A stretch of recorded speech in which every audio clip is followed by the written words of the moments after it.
Aujourd'hui à l'émission, La maman et la putain, The Last Detail et Westworld. Bienvenue à 11 jases de film spécial 1973.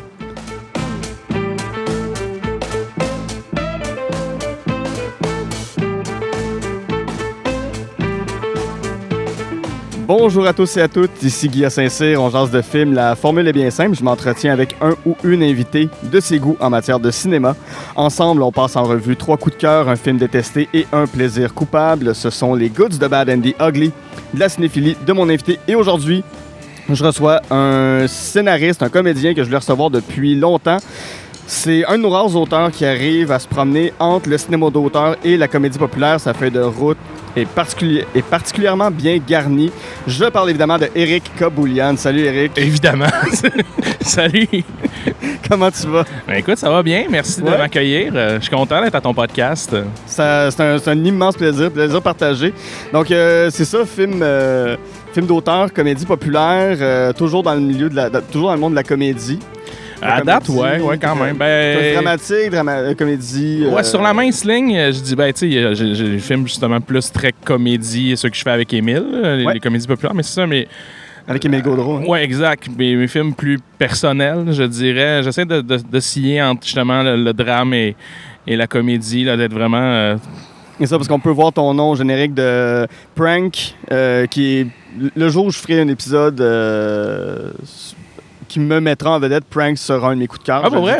Pour vrai. Ce film-là m'a marqué comme ça, pas de bon sens. Wow. Avant qu'on explose, Les Barbares de la Malbaie. Dans le plus populaire, justement, de Père en flic 2, Menteur. Tu as travaillé aussi sur SNL Québec. Ouais. Feu SNL Québec. Feu SNL Québec. Mais c'est un de tes rares crédits en télé. Non, j'en ai quand même quelques-uns. C'est juste qu'on les... On dirait que ça se voit moins. Il n'y a pas tant de IMDb. Ben, ils sont sur IMDb, là, mais... Non, j'ai fait un épisode des Pêcheurs. J'ai coécrit un épisode des Pêcheurs avec Martin. J'ai aussi fait des épisodes de web thérapie sur TV5. On était 3-4 auteurs là-dessus. Non, j'en ai fait quelques-uns aussi. Ben, il y avait eu le nouveau show qui avait suivi SNL, qui avait bombé fantastiquement. Une couple d'affaires. J'ai commencé en vrai ma carrière, si je peux dire ainsi. Non, mes premières gigs payantes étaient sur le web, mais j'ai rentré en télé en fait sur Prière de pas envoyer de fleurs. Ouais, ok, cool. Fait que, je me suis promené quand même un peu là, en télé. J'ai fait les galas, un gala aussi des Iris. Je travaillais beaucoup avec Ravary d'ailleurs, que j'ai écrit avec. Sur De Père en flic puis Menteur. On travaillait en télé avec lui un peu. Mais là, récemment, là, depuis quelques années, je me concentre vraiment sur le cinéma. J'en suis bien heureux. Pas que je dénigre la télé. Là, mais moi, depuis que je suis jeune, c'est vraiment ça que je veux faire, du cinéma. Fait que je suis bien content. Je comprends. Tu dis que depuis que tu es jeune, tu veux faire du cinéma. C'est quoi les films qui ont marqué ton enfance? Avec quoi tu as grandi? Ben, tu sais, vraiment beaucoup de cinéma américain, en fait. Ouais. C'est vraiment... énormément de cinéma américain. D'ailleurs, il y a un film dont on va parler plus tard, mais qui est mon plaisir coupable, mais ça va arriver plus tard. Mais en fait, deux affaires, quand j'étais jeune, ma mère était amie avec le propriétaire du cinéma à la Malbaie, parce que je viens de Charlevoix. Oui. Puis souvent, j'allais là, des fois quand même ma mère avait un souper ou peu importe, elle allait des fois me porter là. C'était comme un peu ma gardienne. Okay. Très beau cinéma. Oui, c'est vraiment cool. Puis, justement, c'est toute petite salle. Mais vraiment, une belle salle. Puis c'est drôle, quand je suis retourné j'allais présenter 2 films, là. Elle présente Les Barbares. Mais avant qu'on explose, j'ai pas pu y aller. Mais Les Barbares, quand je suis allé, je suis retourné dans cette salle-là. J'ai une grosse émotion de enfin présenter un film là. Alors que j'ai consommé tellement de films là-bas. Tu sais, tous les gros classiques, Jurassic Park, j'ai tout vu ça là-bas. Godzilla. J'ai vraiment... Fait que, bref, ça. Puis mon père et sa blonde... Eux étaient abonnés à Super Écran aussi quand j'étais jeune. Ils le sont encore, mais whatever. Puis que tu vas pas tout le temps chez ton père pour regarder Super Écran. Exact. Je m'en viens en fin de semaine. Ouais, c'est ça. Le Super Écran, les films sont plus accessibles maintenant.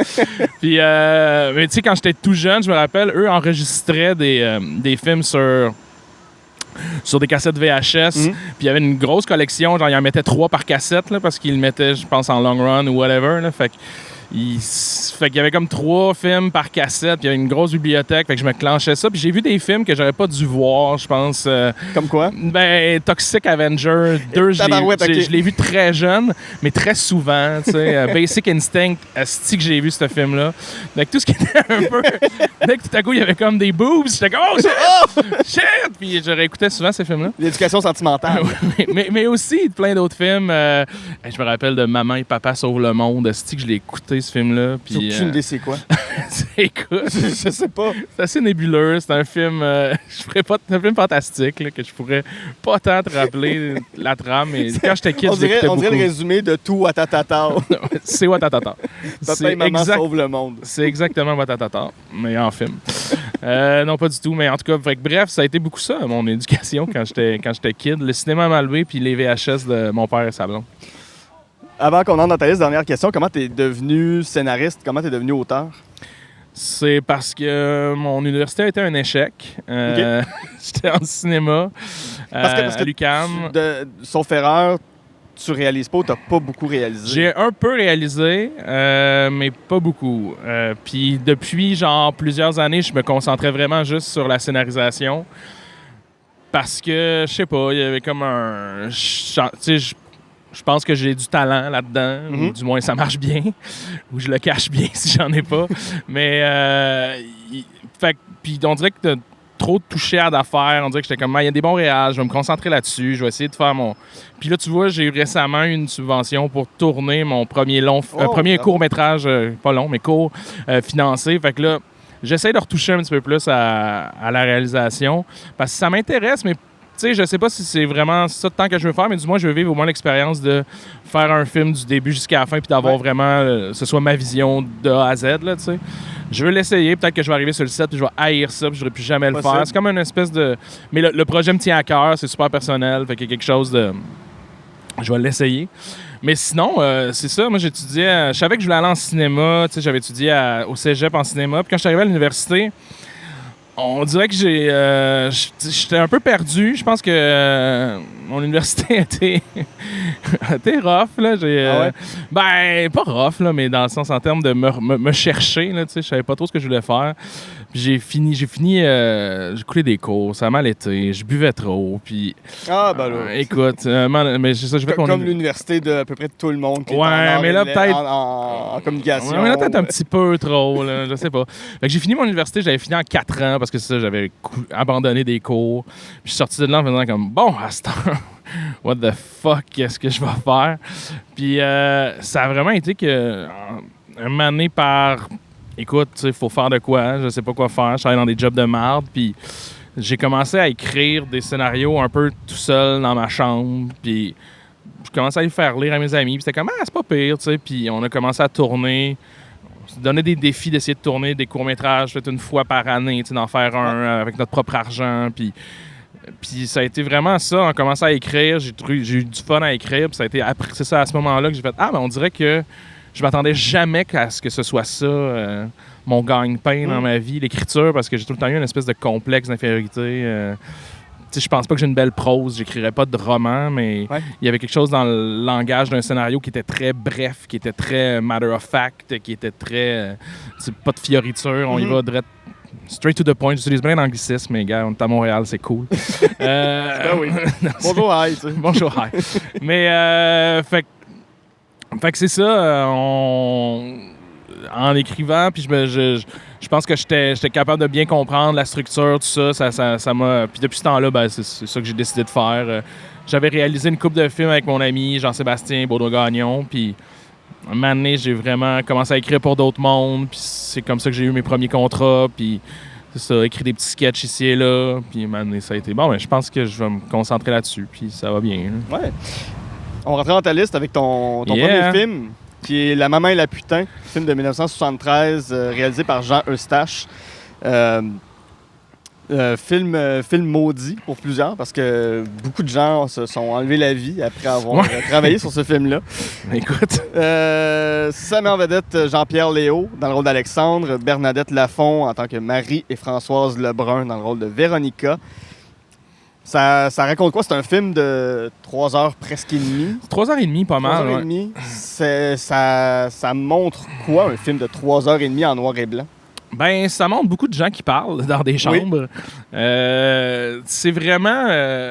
Mais ça, j'ai écouté ça, c'est au cégep. C'est un de nos profs, Dominique Neveu, qui nous a montré ça. Moi, j'arrivais justement, tu sais, de Baie-Saint-Paul, puis il n'y avait pas une grosse sélection de films là-bas, là, tu sais. J'écoutais des films un peu plus pointus parce que, bon, j'avais un moniteur de terrain de jeu, des fois, qui nous faisait écouter des trucs, du Kieslowski, tu sais, du Kusturica, puis tout ça, mais...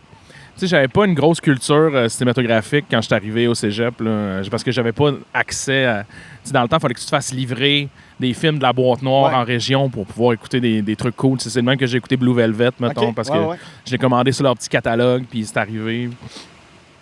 Fait puis au cégep, ça a été vraiment comme une révélation. À un moment donné, notre prof nous a montré ça. Évidemment, tu sais, t'es comme, what the fuck, je vais écouter un film de 3h30. C'est ça, en noir et blanc. En noir et blanc. Mais tu sais, c'est un film qui est incroyablement écrit. Les dialogues sont très écrits, mais tout dans le langage, dans la poésie du langage, dans la façon que les acteurs le jouent tous un peu faux. Il y a quelque chose qui m'a vraiment happé que dans...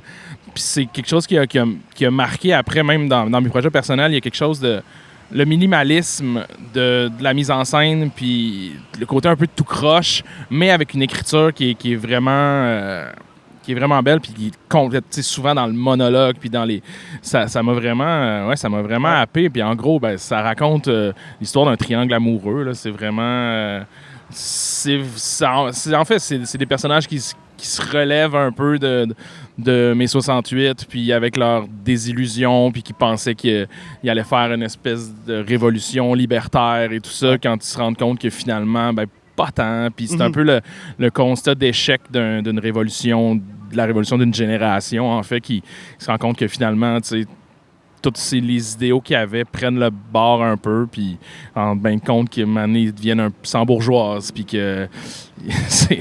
Fait que c'est un film qui est très... Mais il est pas... tu sais, ça a l'air aride, tout ça, mais moi, quand je l'ai écouté à l'époque, puis quand je l'écoute encore, je l'ai écouté souvent... tu sais, il y a quelque chose ça coule super bien, vraiment. Parce que l'écriture est vraiment belle, puis il y a quelque chose de, tu sais, c'est quand même, c'est pas trop dark, c'est pas trop, ça reste assez léger, il y a de l'humour, il y a, tu sais, c'est pas fait, même dans la façon que c'est fait, Eustache avait justement beaucoup d'humour, beaucoup de fait que ouais, c'est pas aussi drabe qu'on peut penser, mais ça m'a... Le film est disponible sur YouTube au complet. Ouais, c'est ça. Il n'y a jamais eu de... bonne qualité, en plus. Mais il n'y a jamais eu de belle réédition, cela dit. Ça, c'est dommage un peu, mais c'est la famille, je pense, qui bloque les droits ou whatever, qui, en tout cas, il y a comme son fils, je pense, qui veut pas tant qu'il y ait de belles copies. Fait que, tu sais, moi, j'attends tout le temps, à chaque fois qu'il y a un release de Criterion, je suis tout le temps comme « Hey, j'espère que... » J'espère que la maman est là.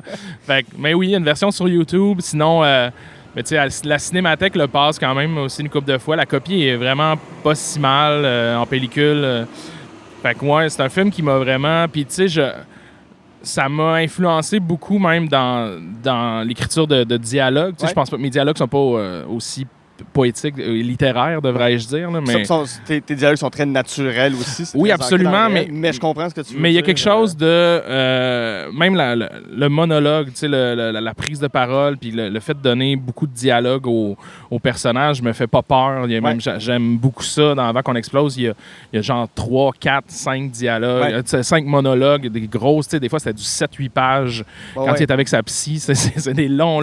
C'est très long. Je veux pas révéler pourquoi, mais il y a une scène avec Juliane Côté qui saute sa coche contre son frère. Oui, absolument. Ça coule, là, ça arrête jamais. Ouais, puis de la musicalité du langage, puis des dialectes. En tout cas, c'est ça qui m'a vraiment... J'ai gardé ça. Évidemment, tu sais, Jean Eustache, justement, il y avait une écriture qui était très littéraire. Là, je serais pas capable d'écrire comme ça, mais il y a ça qui est beau. Là, c'est que c'est plein d'art qui se mélangent, puis cette espèce de recherche aussi, comme je disais tantôt, il y a un jeu qui est, tu sais, Jean-Pierre Léaud joue complètement à côté de la traque un peu, tout le temps un peu faux, puis il y avait comme une espèce de recherche de vérité à travers le faux, justement. Pour les auditeurs, Jean-Pierre Léaud, c'était lui qui jouait qui a fait beaucoup de films de Truffaut, là, qui faisait Les 400 coups, qui était Antoine Douanel, en fait, dans Les 400 coups.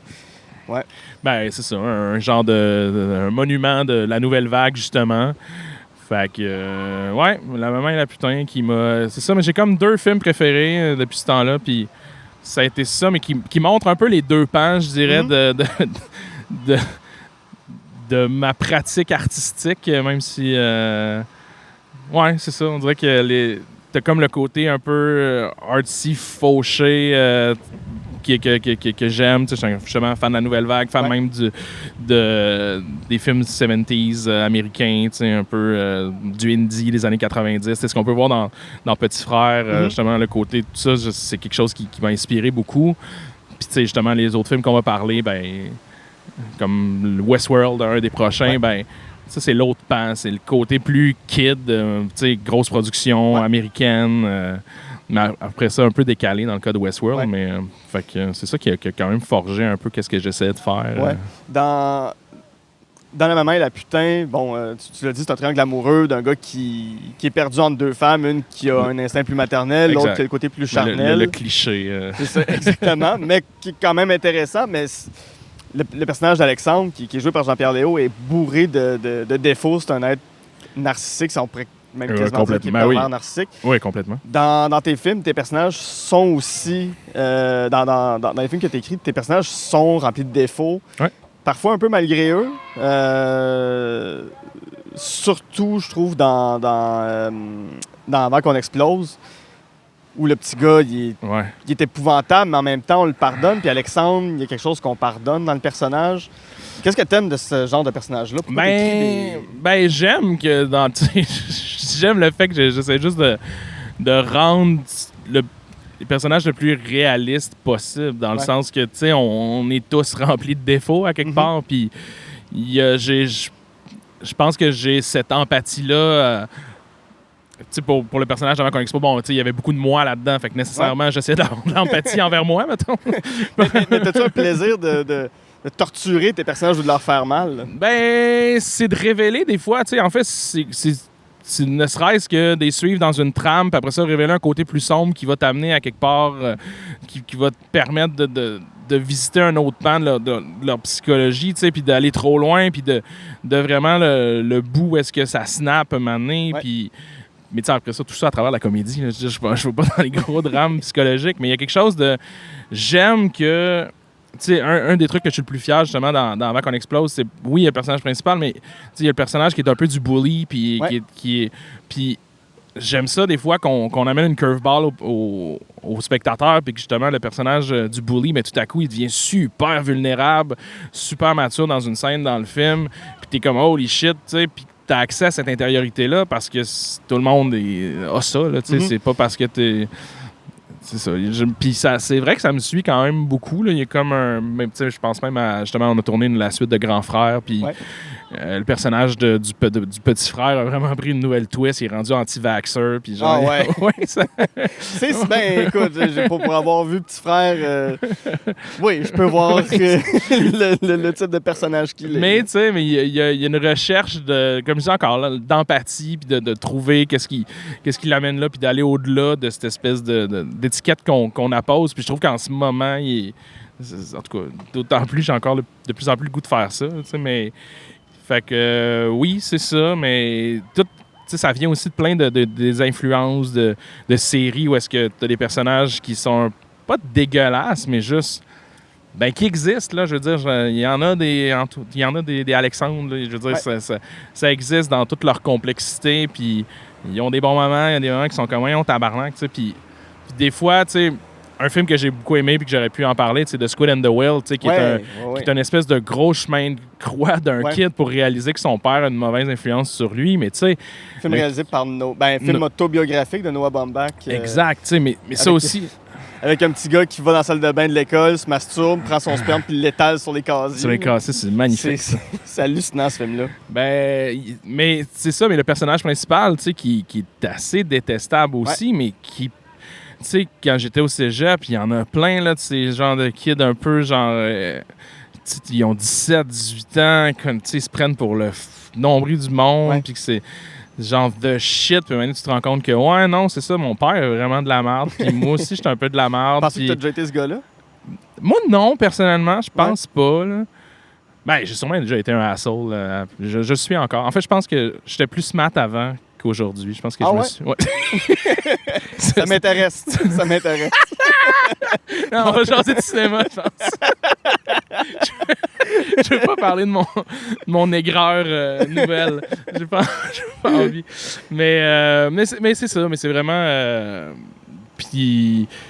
Il y a, tant qu'il y a une prise de conscience à travers ça, il y a comme quelque chose de bien classique dans la scénarisation où est-ce que tu as un personnage que tu le prends d'une certaine façon au début, puis à la fin, ben, il a changé parce qu'il est passé à travers tant d'épreuves. C'est la base de la scénarisation, puis tu sais, ça incarne le plus facilement cette façon-là de prendre vraiment un personnage qui peut être tabarouette, tu sais, ça va pas, mais au moins, il apprend quelque chose, puis il apprend pourquoi il est comme ça, puis je pense que...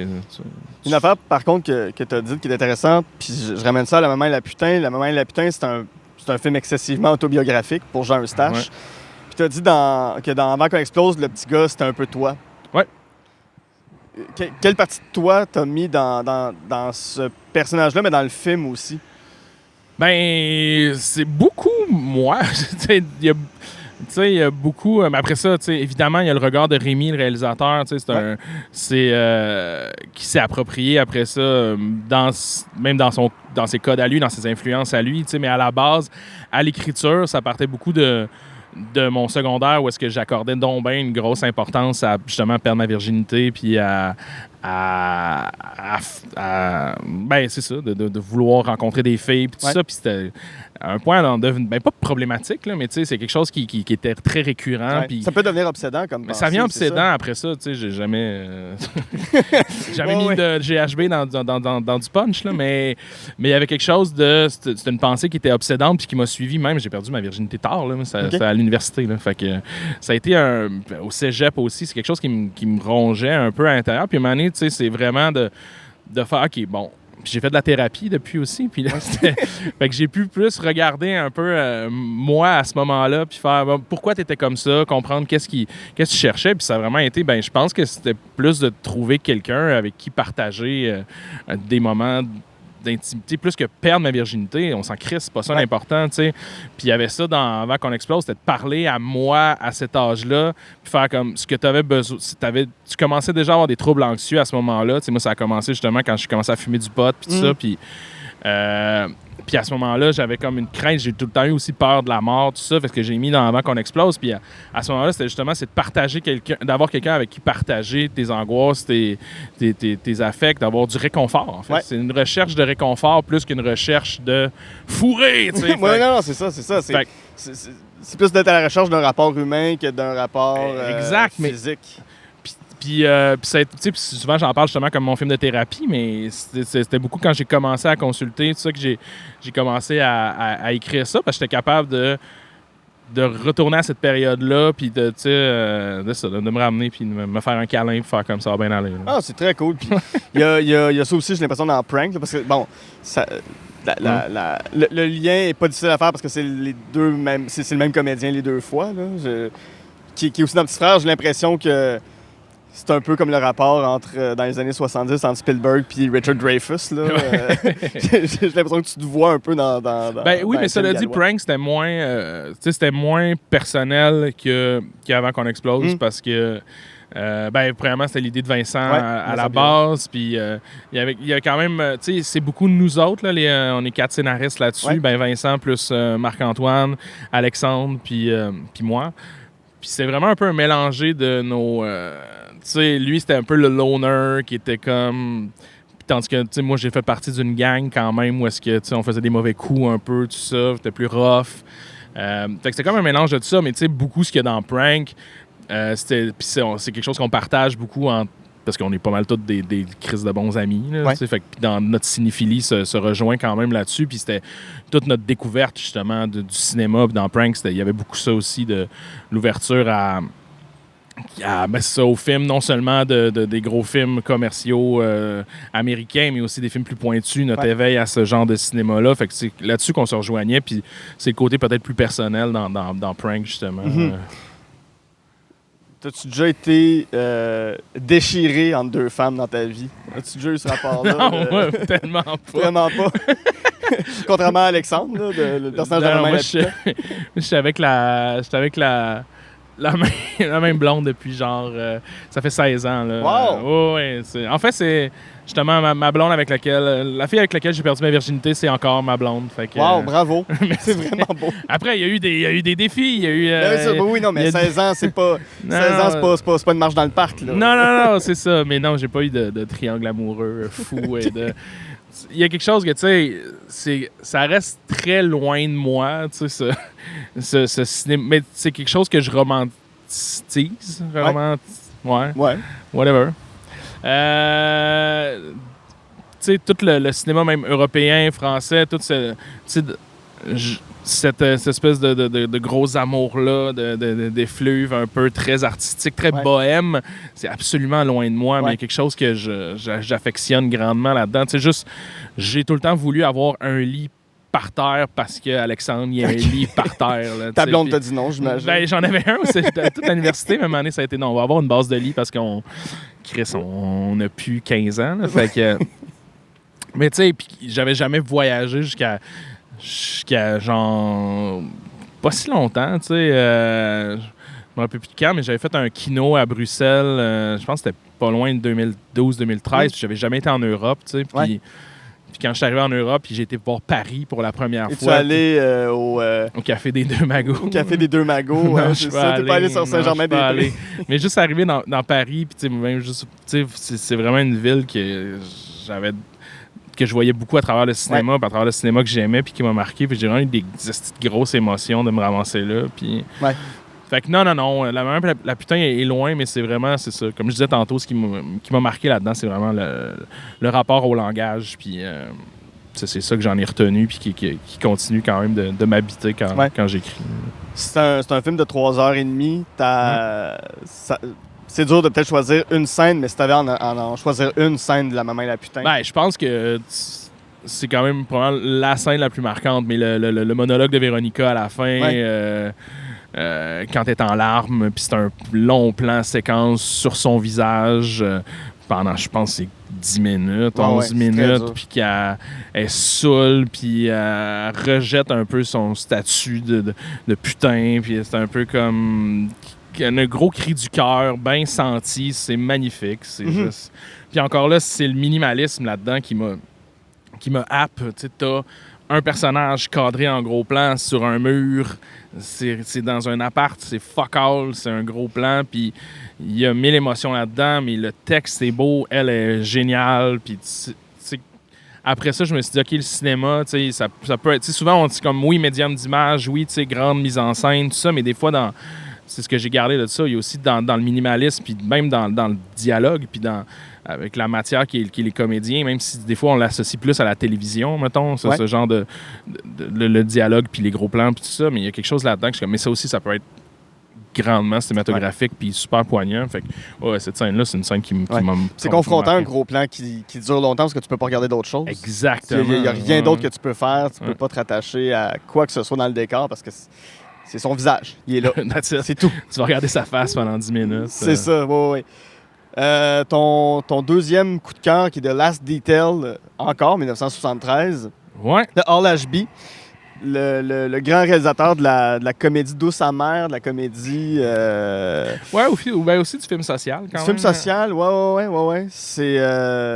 très, très bon, puis pas sous-estimé, mais sous-connu, Hall Ashby. Ben, Harold et Maude est beaucoup connu. Le reste de sa... Ouais, Being There. Being There aussi, oui, c'est vrai, mais... C'est vraiment le fun. Mais c'est sûr que le reste, Last Detail, je dis peu de monde, qui a quand même son following, là, mais tu sais, c'est un film qui devrait, pour moi, en tout cas, être bien plus encensé et connu que ça. Là. Ça met en vedette Jack Nicholson, Otis Young, Randy Quaid, avant que Randy Quaid saute un plomb puis déménage au Canada parce qu'il pense qu'il est poursuivi par le FBI. Ouais. Il habite à Montréal, je pense. Il habite à Montréal? Ouais, à un moment donné, il habite à Montréal. Il est en cavale, là, mais à un moment donné, j'ai entendu dire qu'il était à Montréal, il est rendu avec une grosse barbe, puis il garde... Ouais, mais il y avait Mathieu Grondin qui avait fait un documentaire qui avait utilisé comme un peu ses bandes vidéo, puis qui avait fait un documentaire qui avait présenté au FNC, puis c'était... Ah, man. C'était what a ride. Randy Quaid qui joue l'oncle ou le cousin dans les Christmas Vacation, dans tous les films de Vacation, là, c'est ce gars-là qui a l'air super sympathique, mais que c'est ça, depuis quelques années, il est out of this world. Mal, et ça, il y a aussi Carol Kane qui est phénoménale dans tout ce qu'elle fait, Carol Kane. C'est quelle grande actrice. Mais ça raconte quoi, The Last Detail? Ça raconte... C'est une question que tu me poses? Oui. Oui, parce que moi, je regardais mes notes en même temps, mais je te parle aussi. Ça raconte quoi? Ça raconte... Last Detail, ça raconte, en fait, c'est 2 officiers de la marine, de Navy, qui ont comme mission de transporter... Ben, de transporter. De transporter, à quelque part, d'accompagner. Est le bon terme. Un prisonnier qui a seulement 18 ans, je pense, qui a volé dans une caisse un montant d'argent. Puis c'est vraiment... Puis là, il est accusé, puis il s'en va, je pense, passer du temps en prison. Puis il y a 2 Marines qui doivent l'accompagner parce que, je sais pas, la prison est loin. Ou, je me rappelle plus trop de la base, là, mais... Fait que c'est vraiment eux qui partent avec lui, mais... C'est Jack Nicholson, un moment qui trouve que... écoute, ils vont un peu loin dans sa punition, puis le gars va passer genre beaucoup de temps en dedans, alors qu'il a 18 ans, qu'il n'a jamais rien connu. Fait que c'est comme, ben, tant qu'à t'amener là-bas, tu vas passer un hostie de bon moment avant de faire de la tôle. Tu vas vivre the time of your life, puis tu vas vivre tes premières expériences. Fait qu'il... C'est comme il lui force un coming of age à quelque part avant de l'amener, puis... T'as l'autre officier qui est comme pas trop certain, mais qui embarque quand même dans le plan. Puis à un moment donné, il y a comme un lien qui se crée à travers les 3 gars. Puis il y a comme beaucoup de tendresse par rapport à ce jeune-là qui a tout bien juste fait une erreur, puis qui est puni pour ça. Fait que c'est vraiment... C'est pas correct de voler de l'argent, mais... Ouais, mais c'est ça. Mais là, la punition est un peu intense. Puis... Fait que c'est vraiment... il l'amène boire, il l'amène aux putes, il l'amène... C'est vraiment une espèce de condensé vraiment rapide de gars. Tu vas être un homme, puis après ça, tu vas aller en dedans, puis ça va bien aller. Ouais. Puis après ça, il y a tout un regard aussi contre, justement, l'institution qui est l'armée, parce que le personnage de Jack Nicholson est quand même un trouble-fête qui est en opposition par rapport à ce système-là. Mais, tu sais, c'est un film qui est incroyablement humain, là, puis c'est vraiment... C'est drôle, mais tu sais, encore là, comme je disais, tu sais, il y a comme un... Je disais tantôt que j'étais un peu sur la mince ligne entre la comédie et le drame, tu sais. Puis ça le fait vraiment parfaitement, puis avec des... Tu sais, c'est ça, ces personnages-là, tu t'attaches tellement, puis tu comprends toute cette affection-là qui se développe. Puis après ça, tu ris. En même temps, tout est triste parce que ça reste que le gars est condamné pendant un bon bout. Fait que... mais c'est ça, puis... à l'époque, c'était considéré comme un film hyper vulgaire. OK. Parce que, justement, il y a des prostituées, parce que... Non, mais le langage, à cette époque-là, c'était rare dans le cinéma américain que tu pouvais swear. Utiliser des fucking fuck. Ça l'était moins, puis tu sais, Jack Nicholson sac comme un charretier dans ses films et dans ses vie. films, mais particulièrement dans celui-là. Fait que quand c'est sorti, c'était vraiment comme nouveau dans la façon de... en tout cas, dans la façon de parler. Puis, fait que ça aussi, ça m'a un peu inspiré. J'aime ça. J'aime ça quand c'est vulgaire. Ah, puis mais c'est ça. Puis c'est écrit par Robert Towne, qui est probablement mon scénariste favori. Qui a fait quoi d'autre? Qui a fait Chinatown. Ah, ben oui. Qui a fait Airspray aussi. Pas Airspray. Non, Chris. J'ai un film avec William Beatty, mais c'est pas Airspray. Airspray, c'est la comédie musicale. C'est Shampoo. Le film, c'est Shampoo. Donc pas Hairspray. Pas Hairspray, what the fuck. Mais c'est parce que ça se passe dans un salon William Beatty joue un coiffeur. Mais c'est ça, mais c'est hyper simple comme film, comme histoire. On est beaucoup dans des personnages, tu sais, c'est... Puis ça a été une influence majeure sur Petit Frère. Là. C'est vraiment, je m'en allais vers Petit Frère parce que dans Petit Frère, tu portes ton T-shirt de Last Detail. Je porte le T-shirt de Last Detail. Puis il y a une parenté dans le scénario aussi. Ben oui, ne serait-ce que c'est ça, d'avoir un regard attendrissant sur un petit bum. T'sais, après ça, je pense que le personnage dans Petit Frère est plus bum que Randy Quaid. Ça a l'air d'un ange, là, puis tu sens vraiment que le gars est pas très très brillant, puis il a fait une niaiserie. Après ça, moi, pour Petit Frère, je l'ai rendu un petit peu plus il vole un portefeuille quand même. Là. Ben oui, il vole un portefeuille, mais tu sais, il y a des problèmes à l'école, il se bat, c'est ça. Il organise un concours de suçage. Concours de suçage. Il y a quel âge dans Petit Frère? Là? Genre 14 ans. 14 ans, tu sais, c'est ça. Il fait un event Facebook pour un concours de suçage parce que quelqu'un en secondaire 4 l'a fait. C'est... j'ai plus l'impression qu'il est influençable. Puis... Oui, mais tu sais, encore là, c'est vraiment, tu sais, il y a des défauts, mais tu comprends d'où ils viennent. Là. C'est un petit gars aussi qui est pas... Tu comprends que ses parents sont pas très là pour le supporter, fait qu'il s'élève un peu tout seul, puis c'est vraiment... puis ça a été, tu sais, dans Petit Frère, c'était beaucoup... Le propos était beaucoup de jusqu'à quel point tu peux aller dans être croche, tu sais, pour justement montrer à un kid que tu es un peu avec lui, que tu sais, d'avoir sa confiance, tu sais, jusqu'où tu vas pour avoir la confiance d'un kid à problème, tu sais. Puis mon personnage fait quand même une couple de niaiseries, tu sais, mais tout ça en essayant de rester avec lui, puis d'être, tu sais, pas trop d'être dans le jugement de genre pourquoi tu fais ça, qu'est-ce que tu fais, puis fait que, puis à ce moment-là, j'avais même pas d'enfant, mais c'était plus une réflexion de comment élever quelqu'un sans être trop autoritaire, puis en comprenant, tu sais, puis...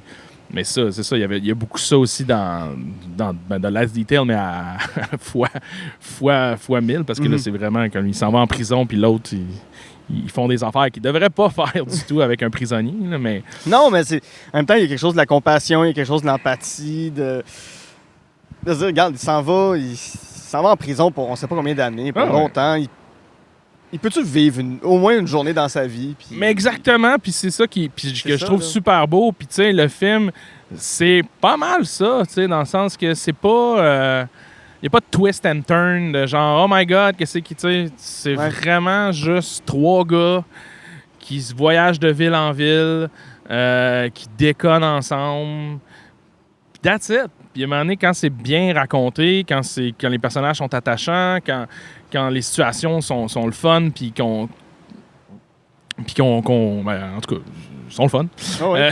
Je veux pas nécessairement spoiler le film, divulgacher le film, mais ça se termine ni bien ni mal, ça se termine... Ben, ça se termine, c'est ça. C'est ça, tu sais, le gars, il s'en va en prison. Puis... mais oui, mais il n'y a pas de punch. Non, c'est ça. Regarde, on te le dit depuis le début, il va aller en prison. C'est ça qui arrive, tu sais. Oui, puis c'est ça. Puis moi, j'adore ça. Mais tu sais, encore là, on est beaucoup dans le minimalisme, tu sais. Puis il y a quelque chose qui m'a inspiré là-dedans aussi. Puis c'est très straightforward comme histoire. Puis tu sais, l'important, c'est justement... Puis ça a été aussi, je dirais, une influence quand même sur les barbares aussi de la Malbaie, beaucoup. Mais là, les rôles sont inversés un peu. C'est le plus jeune qui traîne son cousin qui, lui, est plus problématique, tu sais, mais qui encore là, son cousin qui est dégueulasse, là, qui est un joueur de hockey fini. Par Philippe Audrey, la rue Saint-Jacques, qui a pris du poids pour le rôle. Oui, il en parle en esti qui a pris du poids. Ça l'a affecté. Moi, je pense qu'il s'est payé un trip de Niro. Là. Il a fait comme, je peux aller manger chez Pacini à tous les jours. Non, mais lui, il se trouvait dégueulasse. Puis j'étais comme, mon Dieu, mais tu sais, OK, oui, mais t'as pas pris 120 livres non plus. C'est comme, mais en même temps, mais puis qui est super bon. C'est un choix audacieux de Vincent, mais qui paye au final, je trouve. Ouais. Puis, mais c'est ça, mais là, c'est le cousin qui traîne, c'est le petit cousin qui traîne son grand cousin, qui est tout croche, qui est une espèce de sous-long, qui pop des pills pour son mal de dos, puis... Mais il y a ça encore, c'est qu'il y a une tendresse envers lui. Puis à un moment donné, il réalise un peu, puis encore là, l'influence de Squid and the Whale se sentait. Il réalise que son cousin est une mauvaise influence sur lui alors qu'il vénérait son cousin. C'est un peu Kill Your Idol, c'est un peu...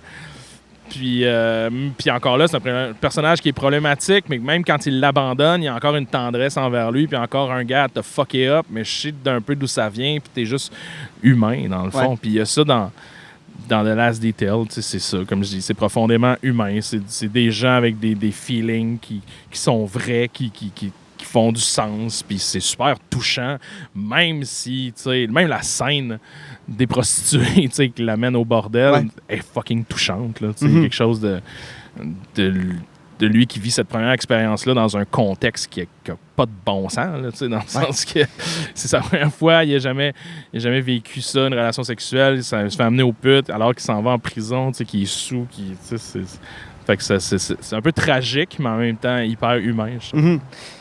T'as-tu déjà, dans ta vie, vécu, pas nécessairement t'es pas allé en prison quand même, là? Je suis jamais allé en prison. Jamais en prison? Jamais allé en prison. C'est une expérience, il faut le vivre. Je suis même jamais t'en fait arrêter. Non, hein? Non. Mais t'as dit tantôt, tu sais, t'as ta gang de scénaristes avec qui t'écris. Ouais. As-tu déjà vécu, tu sais, ça peut paraître banal, mais un voyage, une soirée, quelque chose que tu sens qui t'a transformé, que là, t'as pu faire genre, à ce moment-là, j'ai l'impression d'être un peu passé de la jeunesse à la vie adulte ou... Comme mon voyage, tu sais, comme si j'avais été au BC, mettons. c'est quoi ton BC intérieur, Eric Kaboulian? c'est quoi ton cherry picking dans la vallée d'Okanagan? Ouais, c'est ça. Chris, man, c'est une bonne question. Hey, man, je sais pas. J'ai pas tant eu ça. Je sais pas, c'est peut-être mon cégep. J'ai comme... Ça a été tellement... ça a été fucking chargé, mon cégep, là, tu sais. Mais en termes de découvrir, tu sais, je sortais de justement de Baie-Saint-Paul, tu sais, de Charlevoix, du petit village. J'arrivais dans une ville. Bon, c'est Québec, mais tu sais, ça reste... Ben, c'est une ville. Une ville.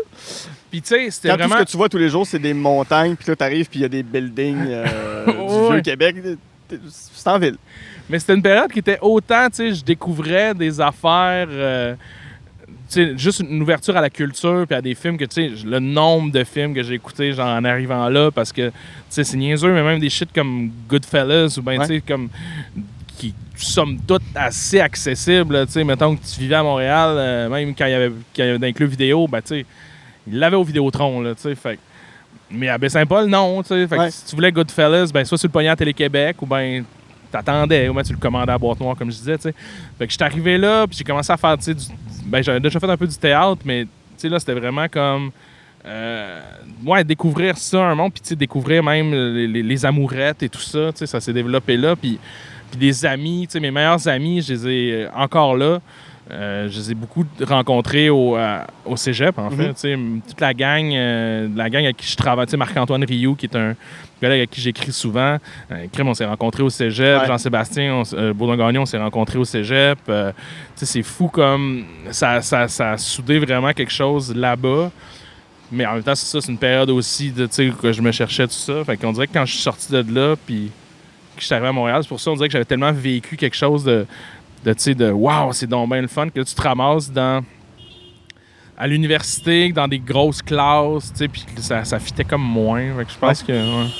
Mais tu sais, le cégep, là, comme tout le monde, là, j'ai un cégep, fait de l'impro, puis écouter Cowboy Fringant. Oui, c'est... Mais il n'y a pas de voyage, tu sais, il n'y a pas vraiment de voyage, parce que j'ai pas voyagé beaucoup, j'ai pas... comme je dis, tu sais... Mais sinon, vous faisiez quoi avec ta gang de chums pour sortir, pour vous désennuyer, pour... Ben, tu sais, ça me ramène plus à mon secondaire, tu sais, qu'on avait... tu sais, j'avais une gang qui s'appelait le SDP pour Soleil de pénis, là, puis on était vraiment juste comme... C'est sûr qu'on était à Baie-Saint-Paul, tu sais, là, tu y vas, tu trouves ça magnifique, mais dans le temps, on trouvait juste ça boring as shit, là, puis c'était vraiment... Qu'est-ce qu'on crisse, tu sais, puis c'était vraiment une gang qui faisait justement... Puis ça ramène à prank, mais... Parce qu'on faisait des mauvais coups, mais tu sais, des mauvais coups un peu niaiseux, comme... Tu sais, absurde aussi. On faisait klaxonner des vannes, tu sais, on allait faire des mauvais coups chez McDonald's. Tu sais, c'était vraiment des affaires, pas pour foutre la merde. Tu sais, à un moment donné, il y a eu un chien qui s'était fait traîner sur une traque de chemin de fer, crever les yeux. Puis tout le monde était comme... pensait que c'était nous autres. C'était comme la gang. Puis c'est comme, hey, on s'appelle Soleil de pénis, on fait klaxonner des vannes, on fait des moons, tu sais, je veux dire... Non, c'est pas ça, là. Non, c'est ça, exact. Ça va pas aussi loin que ça, là. Mais tu sais, c'est à travers cette gang-là, par exemple, j'avais un de mes amis... Oui, pauvre chien. J'ai de la compassion. Oui, c'était épouvantable, cette affaire-là. Mais c'est comme, ben non, la gang, c'est pas nous autres. Mais c'est ça, mais... Tu sais, ça a été beaucoup cette période-là. Samuel Racine, qui est un de mes meilleurs amis aussi, puis que je continue de voir, lui, il avait une caméra, puis il filmait tout. Puis on a commencé à faire des petits films à ce moment-là, tu sais, puis... fait que c'est à travers un peu l'ennui de la région, ben c'est là qu'on a commencé à... Tu sais, même eux jouaient de la musique, tu sais, il y avait des bands, tout ça. Fait que c'était comme une effervescence artistique, un peu les premiers balbutiements de cette affaire-là. Ouais. HBO, on l'a dit, c'est beaucoup des films avec des commentaires sociaux, mais c'est... Comment je perçois son cinéma, c'est qu'il met sa caméra sur des moments heureux dans la vie de gens malheureux. Ma question qui va faire très Jeannette Bertrand. C'est bien deep aujourd'hui. C'est ça le podcast. T'es-tu quelqu'un qui a plus le bonheur facile ou une tristesse qui perdure? Tabarouette, hey, ça brasse. Bienvenue en thérapie. Ouais, c'est ça. On prend toujours un train. Sur un balcon. On prend toujours un balcon pour la vie. Peux-tu répéter? Si j'ai une tristesse qui m'accompagne. T'es-tu quelqu'un qui est généralement plus heureux ou t'as toujours un fond de tristesse que tu traînes? Ben, je pense que je suis quand même quelqu'un... Je pense que mon cinéma est à l'image de mon intériorité. Une fine ligne entre une espèce de mélancolie, mais je pense qu'il est très... qui vient d'une anxiété, en fait, qui vient de troubles anxieux que j'ai. Ce qui fait qu'il même dans des moments très happy, très effervescents, me ramène un peu. Puis, il y a tout le temps ça qui sous-tend derrière. Mais après ça, je pense que je suis un gars quand même très heureux en général et que je suis capable d'avoir du fun. Puis je crée mon fun. Là, je veux dire, des fois, c'est une pulsion intérieure qui fait comme... Justement, quand je sens cette tristesse-là, je suis comme... Hey, j'ai jamais été dépressif, mettons, je m'enferme chez nous, je veux voir personne. Même dans mes moments que je pense que, mettons, à l'université, que j'ai peut-être été en dépression, je sais, j'ai pas été diagnostiqué, mais j'ai l'impression que c'était pas mal ça que je faisais. C'était pas quelque chose de dark, de je m'enferme puis je me replie sur moi-même. C'était une tristesse qui venait de quelque part que je comprenais pas, mais que j'avais quand même envie d'être avec des gens puis de pas être seul, justement, puis de faire, OK, ben on continue pareil, puis on fonce, puis il y a du beau, puis tu sais... Ouais. Fait que, ouais, c'est écoute, grosse affaire. Mais oui, mais je pense que c'est ça. C'est comme une espèce de mince ligne de... Tu sais, j'ai un bonheur facile, mais un bonheur qui peut facilement aussi devenir un peu angoissant parce que maintenant, t'es comme, hey, je pense que je suis trop heureux, justement, ou ça va trop bien. Ouais. Ou, ben, tu sais, fait... Ouais. Non, je comprends, mais c'est ça que j'aime dans l'écriture de tes films, c'est qu'il y a beaucoup de bonheur au travers de la misère, de la tristesse, puis surtout, tu sais, c'est celui qui est le plus frais dans ma mémoire, c'est celui que j'ai vu le plus récemment, mais dans Avant qu'on explose, le monde va sauter. Le jeune garçon s'est pété le frein. Oui, ça fait mal. Mais moi, j'ai jamais vécu, mais...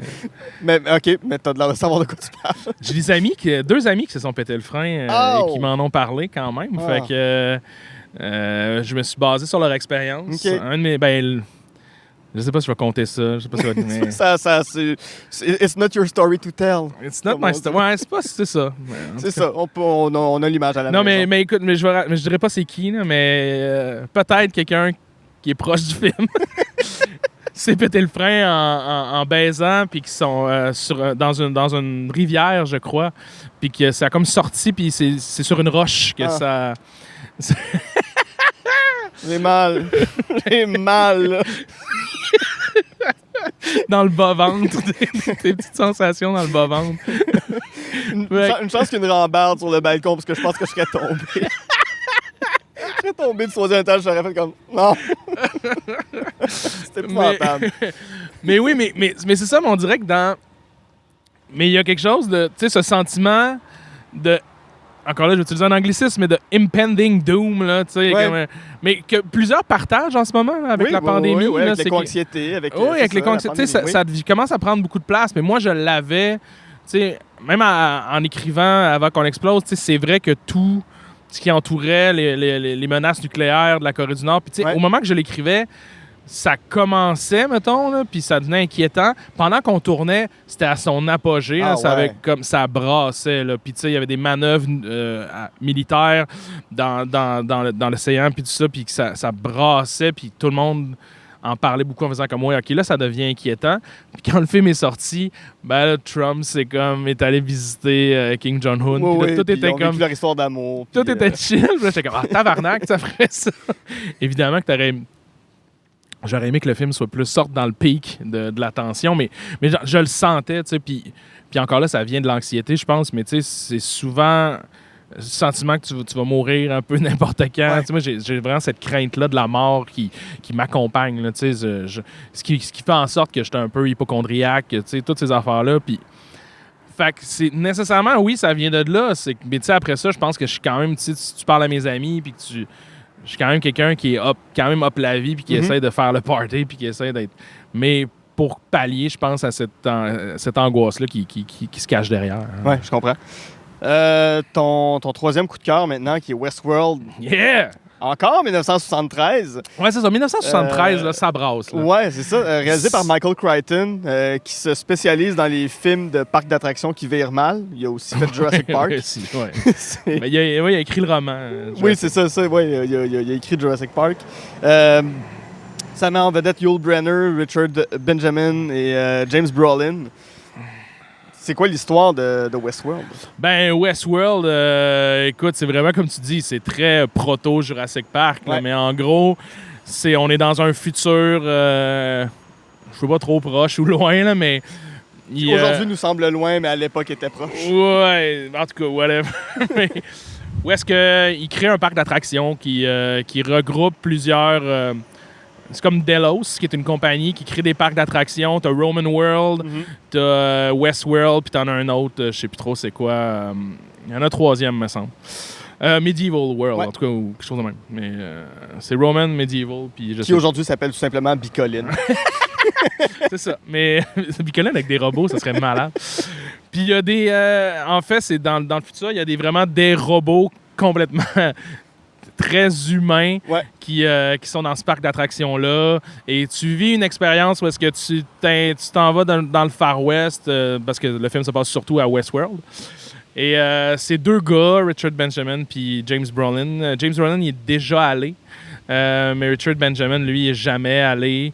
Puis il débarque là, puis tu connais pas beaucoup de choses sur les personnages. Tu sais, encore là, très minimaliste, très... on pas dans la grosse psychologie. Là. C'est deux gars qui débarquent d'un parc d'attractions où est-ce qu'il y a des robots, où est-ce que tu vis comme si t'étais dans le Far West, puis finalement, turns out que les robots commencent à se tourner contre le monde, puis se mettent à les tuer pour vrai, alors que techniquement, ils seraient pas supposés. Mais tu sais, dans le cas de Jurassic Park, il y a un peu l'instinct des dinosaures qui font en sorte que dans Westworld, tu sais pas trop pourquoi ils se tournent. C'est le chaos. C'est tout simplement... Peut-être que la vie trouve toujours son chemin. Peut-être. Mais là, en tout cas, les robots trouvent toujours leur chemin aussi, I guess, je sais pas, mais... Mais c'est les robots qui prennent conscience qu'ils sont des robots. Ça, c'est dans la série, cela dit. Ouais, ils prennent pas conscience, mais... Dans le film, il prend pas conscience. C'est qu'il devient une machine à tuer à cause du chaos. Parce que, c'est créé par les humains. Tout ce qui est... Tu sais, Crichton était beaucoup là-dedans, très dans la dystopie, puis dans tout ce qui est, justement, les dangers que représentent... je sais pas, les machines que construisent les humains, en fait. T'sais, tout ce qui est man-made va se retourner vers son crête. C'est un peu Frankenstein, mais Frankenstein, encore là, il y a une conscience. Mais dans Westworld, t'as pas tant ça. Là. T'as pas d'accès à l'intériorité de Yul Brynner. Yul Brynner, c'est juste un motherfucker qui marche puis qui tue du monde. C'est le Terminator du premier Terminator. Complètement, mais encore là, le Terminator a plus d'intériorité que Yul Brynner. Oui, peut-être pas dans le premier. Non, pas dans le premier, c'est t'as raison. C'est ça. Mais dans le deuxième, oui. Là, mais ce que je trouve intéressant de tous les films, c'est que ça reste des personnages qui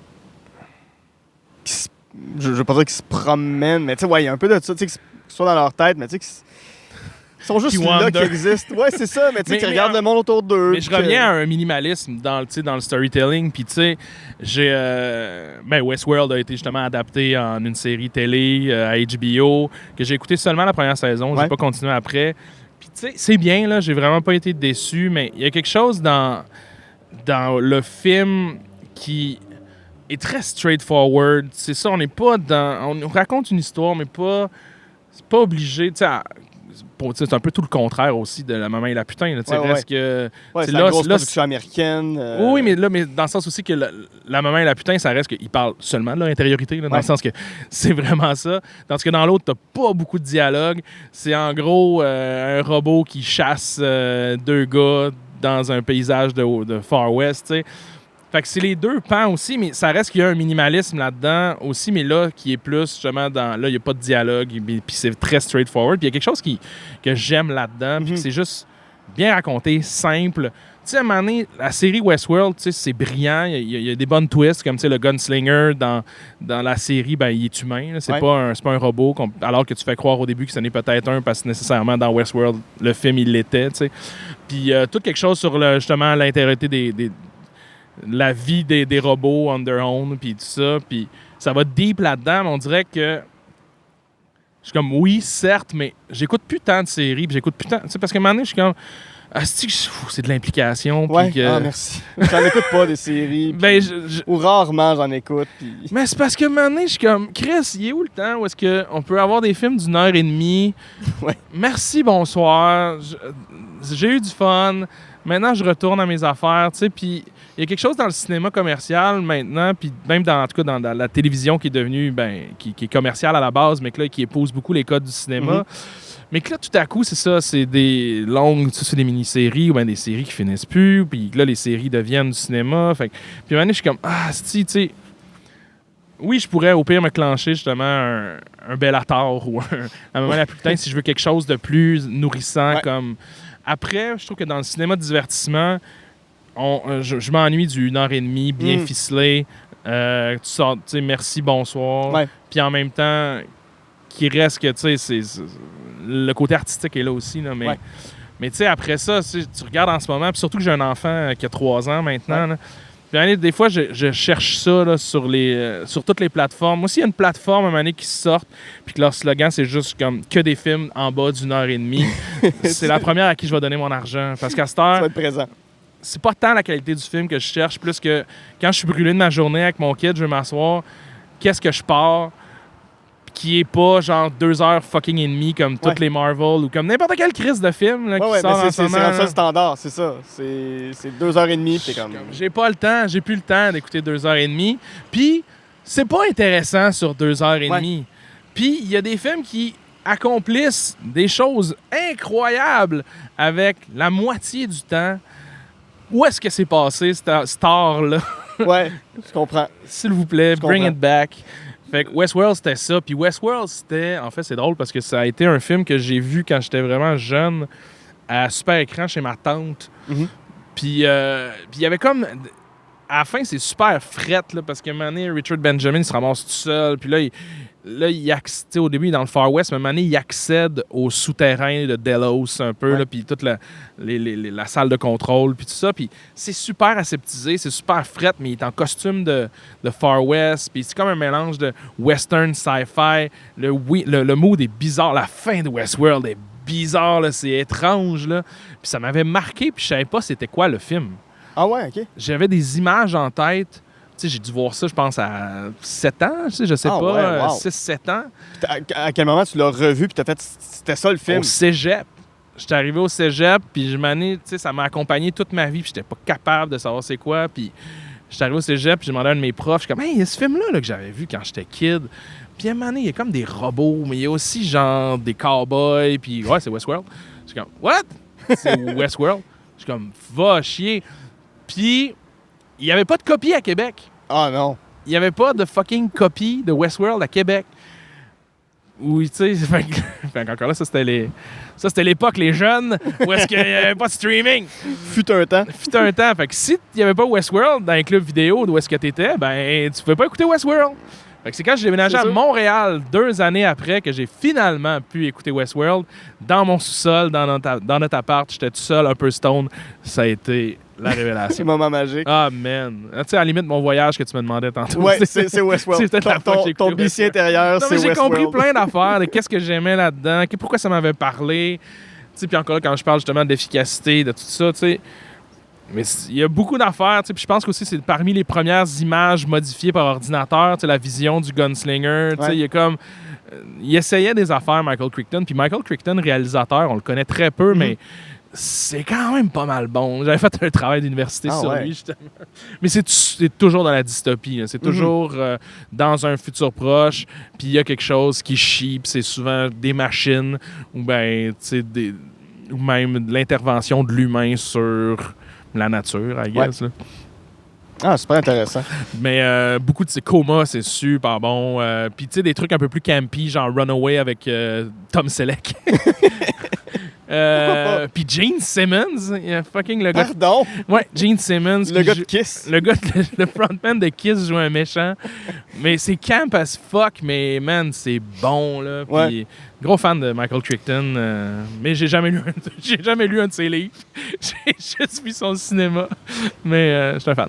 Je sais qu'en ce moment, tu écris une science-fiction avec Stéphane Lafleur.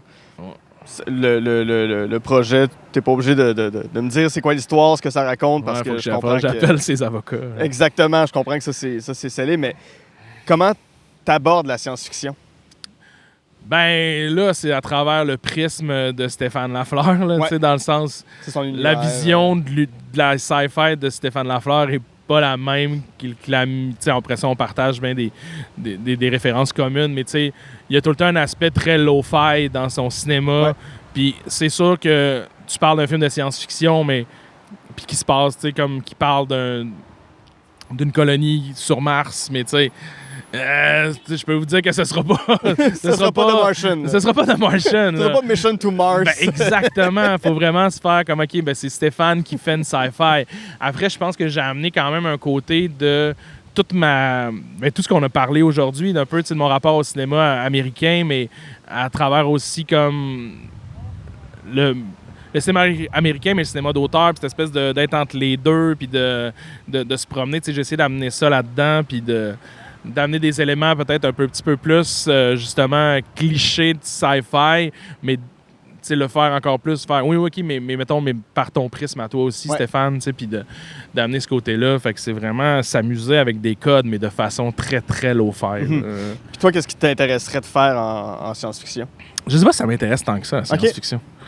Tu sais, moi, mes affaires que je ferais, mettons, si on me donnait de l'argent, tu fais comme, fais ce que tu veux, je pense que ce serait pas mal des trucs plus La Maman et la Putain puis Last Detail. Ce serait 2-3 personnages qui parlent énormément, peut-être dans des apparts ou ben tu sais ou en mais moi ça serait ça là. Moi tu sais Mumblecore mettons, j'aime bien ça, mais Mumblecore des fois je trouve que ça souffre un peu parce que bon, il se passe pas grand-chose, puis à un moment donné, je suis comme ben si au moins il se passe pas grand-chose, faut que ce soit vraiment bien écrit en crise là. Fait que c'est pour ça que je suis un peu, tu sais, avant qu'on explose, au moins, il y avait, il y avait des péripéties. Oui.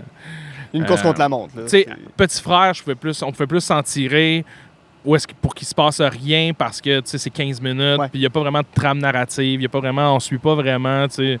C'est lousse en esti, là. Fait que, mais c'est ça, mais je ferais plus ça que même si j'ai une grosse affection pour les films, justement, des films de genre, puis même la comédie grand public. Mais tu sais, ça, je l'ai fait un peu avec Émile. On a touché au film fantastique avec Menteur. Puis ça, c'était un peu comme un kid. Quand j'ai embarqué là-dedans, j'avais vraiment du fun. Mais encore là, tu sais, c'était d'explorer ça, mais avec l'objectif d'être le plus généreux puis grand public possible. Fait que c'était autre chose. Mais si tu me parles de moi, qu'est-ce que je ferais, moi... Plus dans moi aussi, je serais plus minimaliste puis plus là-dedans. Ouais, je comprends. Si je te propose d'aller dans un Westworld qui tournera pas mal, tu choisis quel univers? Holy shit! C'est vraiment une bonne question. Mais Westworld, je veux dire. tu voudrais aller le western? Ben, les duels, c'est bien drôle. Je veux faire des duels, man. Le protocole de juste comme genre marcher, se regarder dans les yeux puis faire comme attendre qu'il y ait quelque chose. Ça reste super minimaliste en même temps. On revient à ça. T'es pas dans une fusée qui décolle avec des explosions. C'est 2 personnes, généralement 2 gars. Tu sais, après, si tu me dis qu'il y a un porn world puis que c'est malade. J'essaierais peut-être, là. Mais Pornhub ou Porn World. Porn World. Mais après, mais Eh oui, c'est ta demi-sœur. J'ai le goût d'aller dans la section Water Sport. Non, mais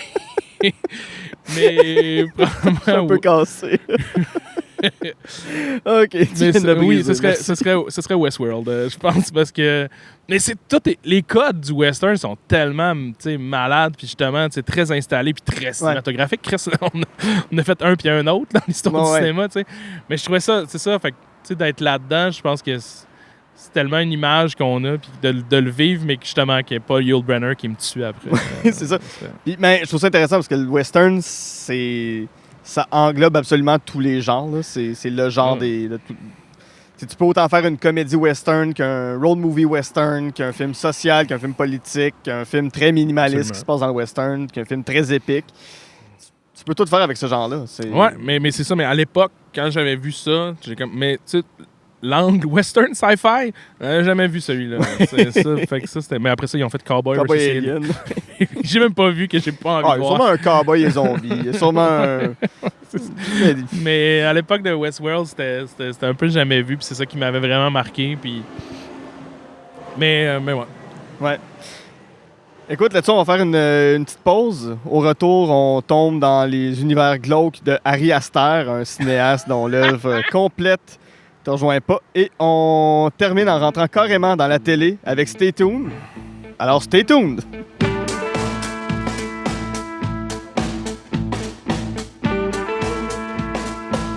Je profite de cette pause pour vous remercier d'être toujours présent en aussi grand nombre.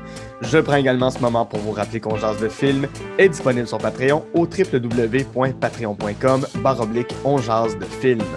Vous y retrouverez des podcasts exclusifs comme l'Armoire à cassette où ma sœur Geneviève et moi revisitons les films qui ont marqué notre enfance, ainsi que l'émission Amour et Flamèche où je fais découvrir les films Marvel à ma meilleure amie Camille tandis qu'elle me montre toutes sortes de comédies romantiques. Parlant de Patreon, j'aimerais maintenant remercier les personnes suivantes. Daria Desjardins, David Saint-Pierre, Fanny Gauthier, Gabriel Bordelot, Jen Saint-Cyr, Hélène Théberge, John Vanasse, Lucie, Noémie Bellefleur, tout simplement Joe, ainsi que Éric Biron. Pour vous abonner, www.com/on jase de film. En terminant, si vous avez 2 petites minutes, vous pouvez toujours nous laisser 5 étoiles sur iTunes et vous abonner à notre chaîne YouTube. Et comme à l'habitude, ne vous gênez pas pour m'envoyer vos listes de films, j'aime toujours discuter avec vous.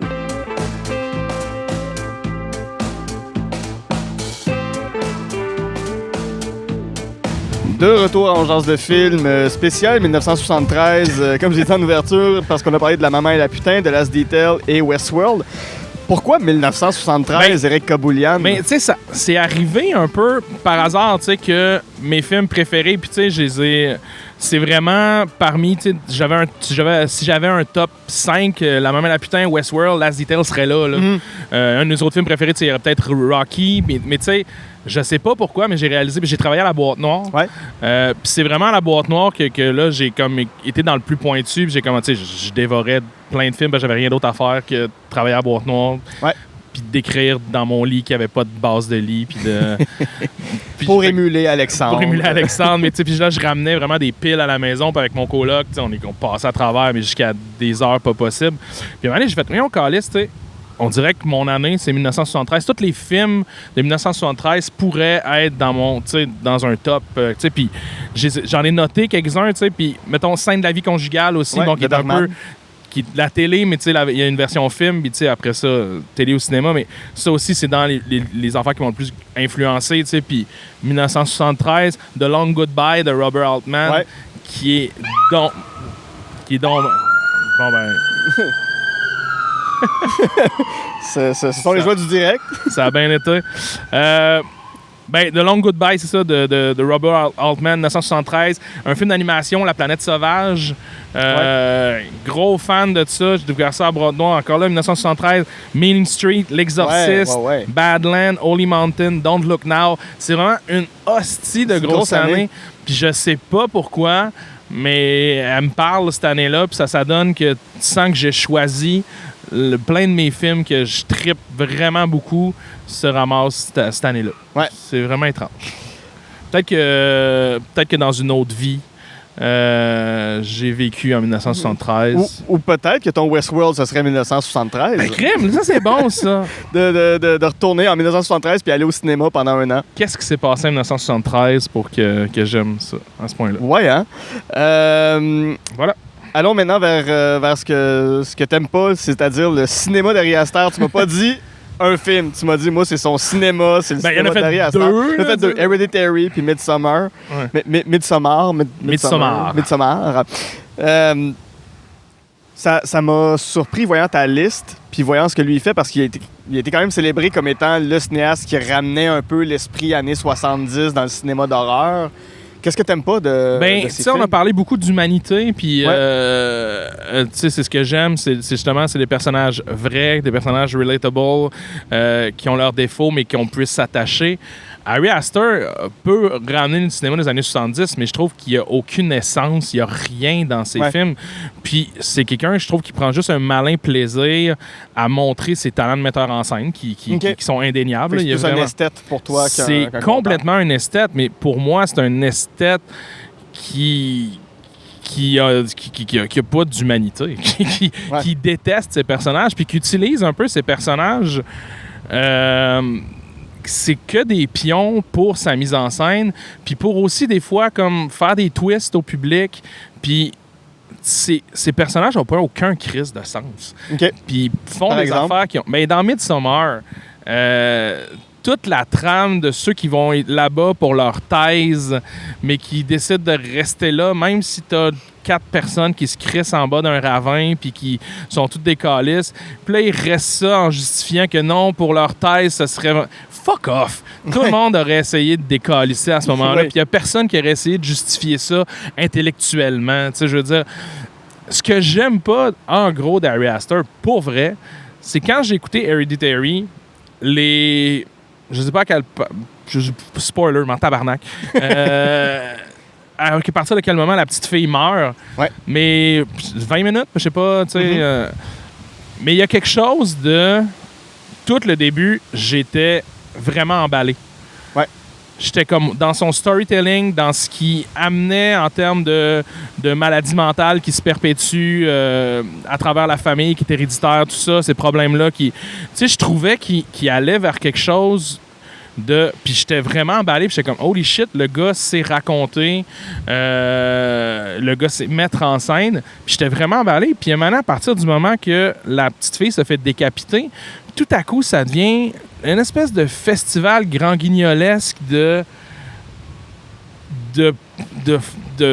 shot pour son démo, man. C'est vraiment toute cette espèce d'horreur-là, un peu grotesque. Il se passe plein d'affaires. Tout ce que tu as installé au début avec les personnages, puis tu sais, ce qui est intéressant, ça prend complètement le bord.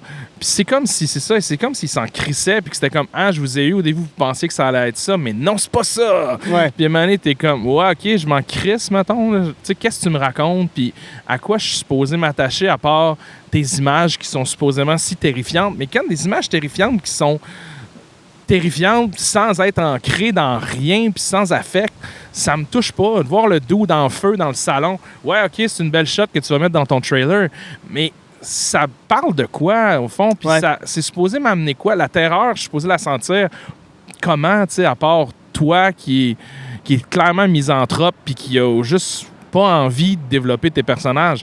Puis il est capable de développer ses personnages. Il est capable, puis... Tu sais, Hereditary, j'étais comme, bon, OK, tu sais, ça m'a pas plu, mais il y a du talent. Puis après ça, j'ai fait, ben je vais aller écouter Midsommar. Puis Chris, Midsommar, c'est long, là, quand je parle encore de films de 2h30. Je vais y aller. Même affaire. Les 15 premières minutes de Midsommar sont incroyables. Il y a quelque chose qui installe dans le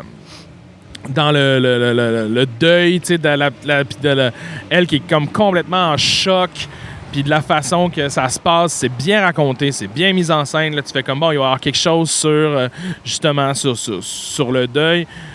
Puis là, il arrive en Suède ou whatever, je sais pas trop. Là. Je me souviens plus où ça se passe, Midsommar.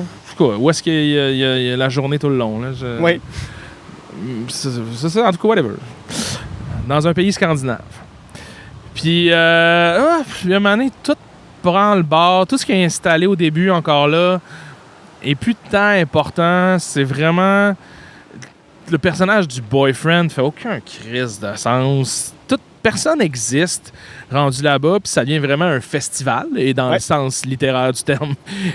Quand il arrive au festival, ça devient un festival d'images un peu macabres, puis de belles mises en scène, pour au final se crisser un peu de son personnage féminin principal, qui est un peu qui erre là-dedans, sans trop vivre quelque chose. Tu t'attaches à elle parce que c'est Florence, comment tu prononces ça? Pugh, Pierre. Puis elle est incroyable, elle donne tout, puis Chris une chance. C'est une bonne actrice. C'est une incroyable actrice. Incroyable, là, je veux dire. Mm-hmm. Au début, elle est folle, raide. Là, puis même Hereditary, Toni Collette, c'est du bon monde. Il y a des bons castings. Il y a tous les éléments pour faire quelque chose d'incroyable et prenant, mais maintenant, je trouve qu'il se perd dans son esthétisme puis dans sa volonté de faire des trucs néo-hipster, un peu comme... Pour une espèce de shock value. Carnavalesque. Oui, puis du shock value qui donne fuck all. Ouais. Puis c'est ça, puis, tu sais, fait que tu te ramasses à regarder ça, à avoir de la mise en scène en face, puis au final, tu sais, maintenant, je suis comme, mais pourquoi? Ouais. Pourquoi je regarde ça? Je m'attache à quoi? Personne fait de sens. Personne vit le moment comme il devrait le... Tu sais, puis en fait, je suis pas non plus pour absolument le réalisme au cinéma, puis genre la vérité des émotions. Parce qu'on a parlé... La maman et la putain, tu l'as dit, tu sais, c'est surécrit comme film, là. C'est de la poésie, c'est pas réel, mais... Mais tu sais, à la limite, je suis ça se peut. Mais tu sais, prends Westworld. Ouais. Il essaye pas... au début, de me créer une histoire sur le deuil de Richard Benjamin, puis que c'est pour ça qu'il s'en va à Westworld, parce que, tu sais, il grieve, puis là, tu sais, ce qu'il va aller chercher. Mané, c'est quand... Tu sais pas c'est qui, il s'en va à Westworld, check la ride, ça va être le fun. Ouais. Si Ari Aster fermait sa gueule, puis qu'il était juste comme, check ben, ça va être une ride, c'est... Je comprends pas pourquoi il installe quelque chose dans les premières minutes de son film où est-ce que tu sens qu'il va y avoir un propos sur quelque chose, sur des trucs humains quand même deep, là. Ouais. C'est la deuil, maladie mentale et sur, mettons, le deuil. C'est des astis de grosses thématiques dark, puis que tu peux faire quelque chose avec, puis qui finit par t'es check un peu dans le début du film, puis après ça, c'est comme, non, ça prend le bord, puis là, t'embarques dans une ride. Je suis comme, si c'était juste la ride, on dirait que je suis comme, j'embarque, mais là, c'est comme... Je comprends pas pourquoi il fait ça, à part pour nous montrer que c'est quasiment pour faire... Je pourrais faire ça, mais je fais pas ça. Puis ça, c'est comme... Asti que c'est poseur, puis que ça me tombe ses nerfs. Ouais. Puis j'aime pas ça. Ouais. Qu'est-ce que t'aimes en horreur? C'est quoi les films? On parlait de 1973 tantôt, The Exorcist, Don't Look Now. Ouais, mais The Exorcist, j'ai été traumatisé par ce film-là. Pour vrai, ce film-là me fait encore peur. Mais ce film-là me fait peur, mais le contexte que je l'ai écouté... était pas agréable du tout. Raconte-moi ça. J'étais chez des amis. C'est des amis. C'est vraiment des super bons amis. On a commencé à écouter L'Exorciste. À un moment donné, je me sens pas bien.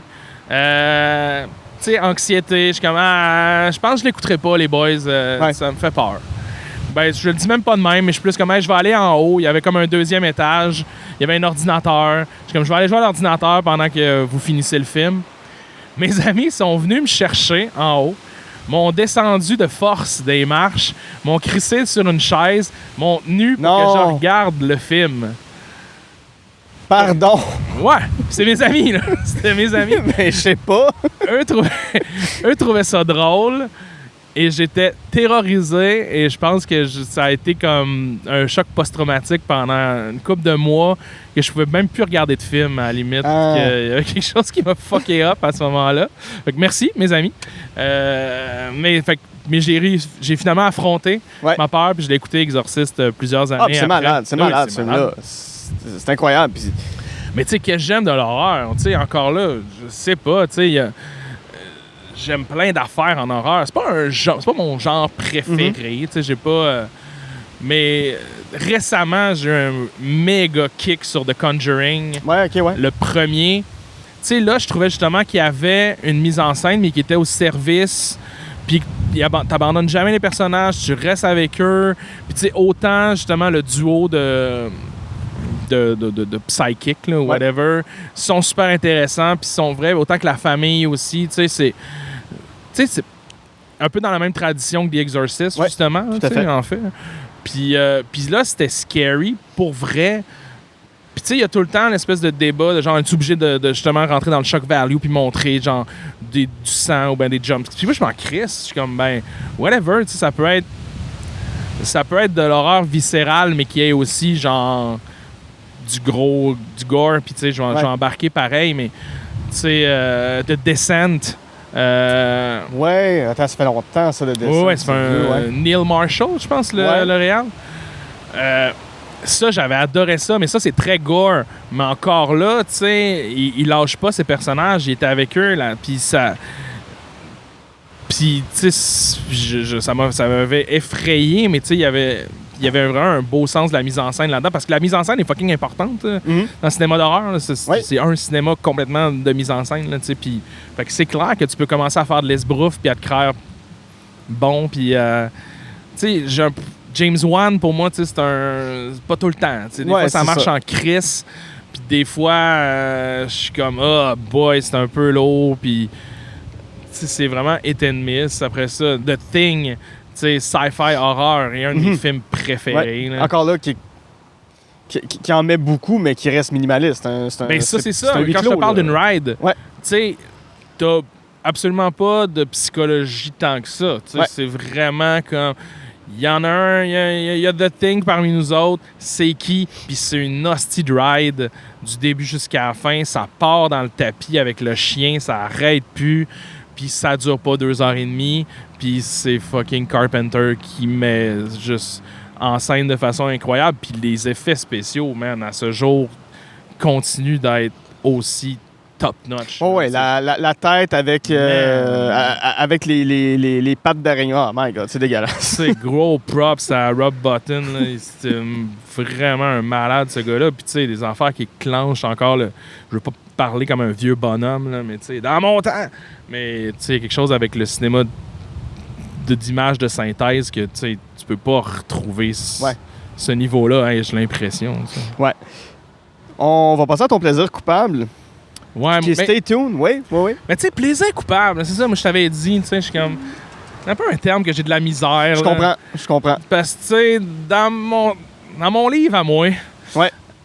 Tu sais, il n'est pas coupable de rien, là, dans le sens que... Non, c'est plus la formule... Oui, absolument, non, mais je comprends la formule. D'aimer quelque chose à contresens. Mais tu sais, c'est juste que les films préférés que je t'ai nommés tantôt, tu sais, Westworld pourrait être le plaisir coupable de quelqu'un, tu sais. Oui. Puis moi, à un moment donné, dans cette cinéphilie-là, pour moi, je peux autant aimer, justement, mais tu sais, comme c'est dans Prank, là, tu sais, tu peux... On diss un peu le cheval de Turin, mais tu sais, on a de l'affection quand même pour Bellator, tu sais, c'est juste que pour ces personnages-là, ça arrivait... c'est plus grand qu'eux autres. Là. C'est des kids qui décident de regarder un film de 7 heures. C'est des kids qui sont gelés puis qui découvrent de quoi qui sont pas capables de computer dans leur tête. C'est hilarant, cette bout-là. Mais tu sais, après ça, c'est que justement, mais c'était beaucoup ça, c'est de mettre en opposition qu'on aime autant...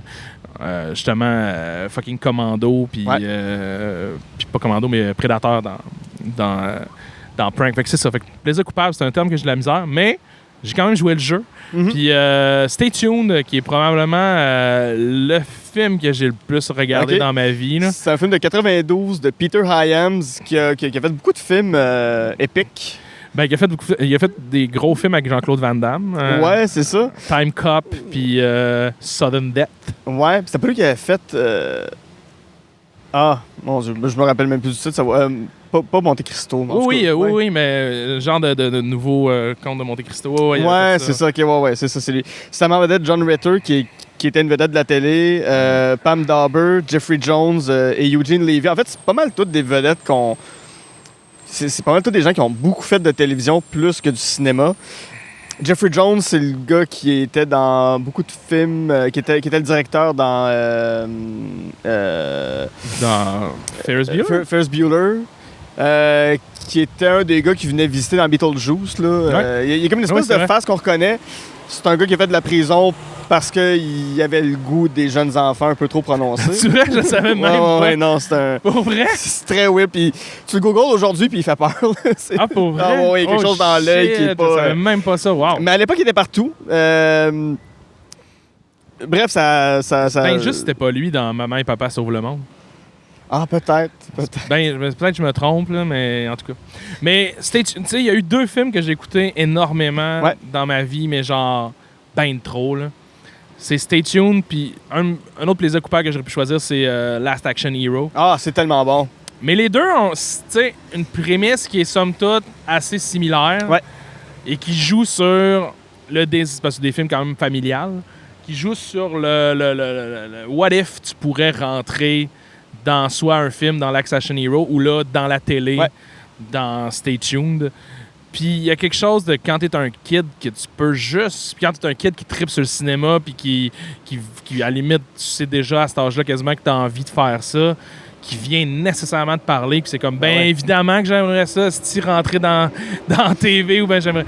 Ben oui, c'est sûr. Tu sais, c'est clair. Puis il y a quelque chose qui est une prémisse là-dedans.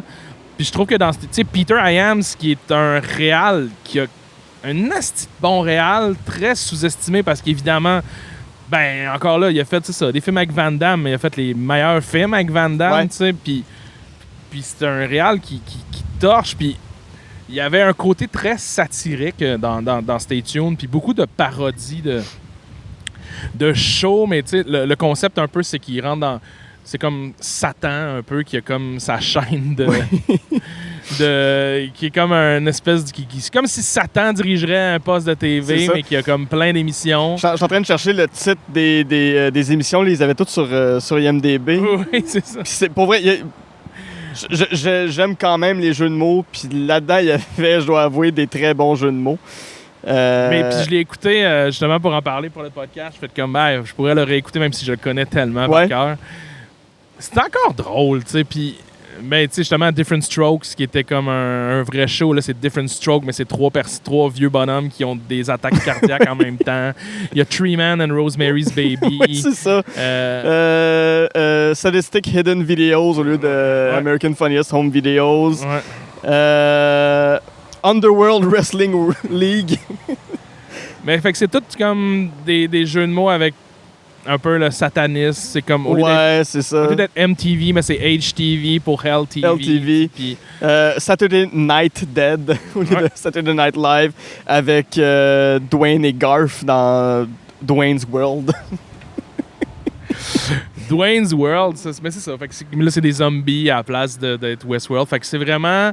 Il y avait une prémisse bien simple. Là. C'est un père qui écoute trop la télé, puis sa femme est tannée, puis elle est sur le bord de le laisser, puis elle détruit comme sa TV à un moment donné, puis elle dit qu'il est plus le même homme qu'il était. Puis là, il y a juste Jeffrey Jones qui arrive, puis qui est comme un peu Satan, justement, ou ben qui bosse pour Satan, c'est pas clair, là, mais... Puis il offre une nouvelle télé avec genre un esti de gros satellite, puis qui va pouvoir pogner 666 postes. Ouais. Fait que le gars là, puis il se fait aspirer là-dedans avec sa femme, puis il faut qu'il passe à travers différents programmes où est-ce que tout le monde essaye de les tuer. Puis pour passer à la chaîne suivante, faut qu'ils survivent 24 heures, puis après ça, ils sont ready. Le système est un peu alambiqué, là. C'est un peu comme ils essaient de lier le concept, mais au final, le concept, c'est des parents qui se promènent dans la TV à travers différents postes, puis c'est juste plaisant en crise. Mm-hmm. C'est drôle. John Ritter est malade. C'est vraiment comme... C'est là qu'on sent son sens comique. Puis il y a une séquence qui se ramasse dans un cartoon, à un moment donné. Puis c'est Chuck Jones qui a fait l'animation. Chuck Jones, qui est une légende avec les Looney Tunes et tout. C'est vraiment une séquence de fou où est-ce qu'ils sont des souris puis ils se font attaquer par un chat robot. C'est magnifique.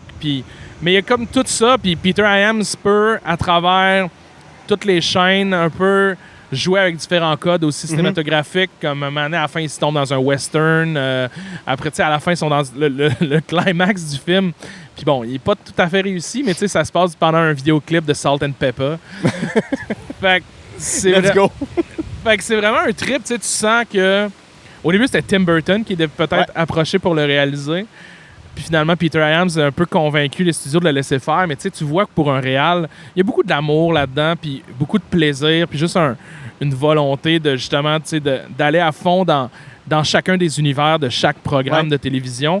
Puis c'est super bien fait. Moi, c'est un film qui me marque encore. Puis comme je dis ça, j'ai réécouté avec ma blonde il n'y a pas longtemps parce qu'elle l'avait pas vu. Puis moi, j'étais encore tout yes, c'est le fun. Évidemment, il y a des gags de culture populaire qui sont un peu ancrés dans le temps. C'est 92 à un moment donné, ça fait 30 ans. Là, des affaires que tu comprends moins, là, mais encore là, ça s'attaque quand même à des canons qui ont traversé les années pour que, tu sais, Wayne's World et tout ça. Pour que I Love Lucifer. Ouais, I Love Lucifer. Lucifer. C'est tellement bébé un moment donné. Oui, absolument, tu sais. C'est ça qui marche. Mais il y a un plaisir, je trouve, dans cette proposition-là qui me parle vraiment beaucoup. Puis, tu sais, j'avais une fascination envers ce film-là quand j'étais jeune. Je le réécoutais souvent, puis je pense que ça parlait de mon désir aussi de s'évader dans ces univers-là. Puis ça te ramène vraiment à l'enfant intérieur, puis juste à... Ouais. Mais puis Last Action Hero aussi, j'aurais pu choisir ça. Ah ouais, moi je suis capable sur Last Action Hero. Ben oui, mais c'est la même affaire. C'est comme What If que tu pourrais être dans un film à Arnold, puis ben bien sûr. Ben oui. Puis s'il te plaît, dans un film à Arnold, puis que ça joue avec les codes, puis... Mais dans son approche du concept, Last Action Hero est plus tongue-in-cheek. Ils font des jokes méta un peu sur le concept. Ouais, ben oui, mais un de mes gags préférés, je pense que c'est le gag préféré de tout le monde, là, de Last Action Hero, c'est quand ils vont au club vidéo, puis il y a l'affiche de Terminator 2 Judgment Day, puis c'est Stallone. Tu dis comme, non, c'est toi, puis t'étais vraiment bon là-dedans. Pourquoi c'est Stallone qui joue? Ça devrait pas être lui. Ouais, puis tu sais... Schwarzenegger qui s'en va puis il est comme I'll be back. Ha! Tu t'attendais pas à ce que je dise ça? Oui, c'est comme c'est ta catchphrase. Tu le fais dans tous tes films. Comme quoi? Ah, c'est vraiment bon. C'est quelque chose que t'aimes, la parodie? C'est quelque chose qui t'a rejoint? T'as écrit pour SNL Québec? Oui, à fond, là. Ben, tu sais, j'ai réécouté tu sais, L'Agent fait la farce. Là. J'ai écouté ça quand ça aussi, c'est un des films que j'ai le plus regardé dans ma vie, tu sais, puis... Ouais, tout Zucker, puis tous ces films-là, les grosses comédies, j'en ai écouté beaucoup de parodies. Après, tu vois, dans SNL Québec, c'était pas moi le spécialiste de la parodie, mettons. J'étais plus dans un concept un peu nono, puis qui essayait de... Mais ouais, ça, j'en ai écouté en crisse. Puis quand c'est bien fait... Mais c'est ça qui est difficile, par exemple, avec la parodie, c'est que ça reste ancré à une époque, nécessairement... T'sais, quand tu regardes justement L'Agent fait la farce, il y a des gags universels qui fonctionnent moins parce que c'était par rapport à une référence de l'époque et tout ça. T'sais. Mais tu vois, dans le temps, L'Agent fait la farce, tout le climax pendant la game de baseball, je trouvais ça correct quand j'étais kid. Mais j'ai développé une passion pour le baseball récemment. Puis quand j'ai réécouté cette scène-là, parce que je l'ai écouté il n'y a pas si longtemps, Naked Gun, puis toute la scène qui devient un arbitre, puis qui sait pas trop comment caler les prises, puis il cale des affaires, puis il commence à danser, puis en calant tout pour que le monde soit content. Je braillais de rire. J'étais comme, holy shit, que c'est drôle.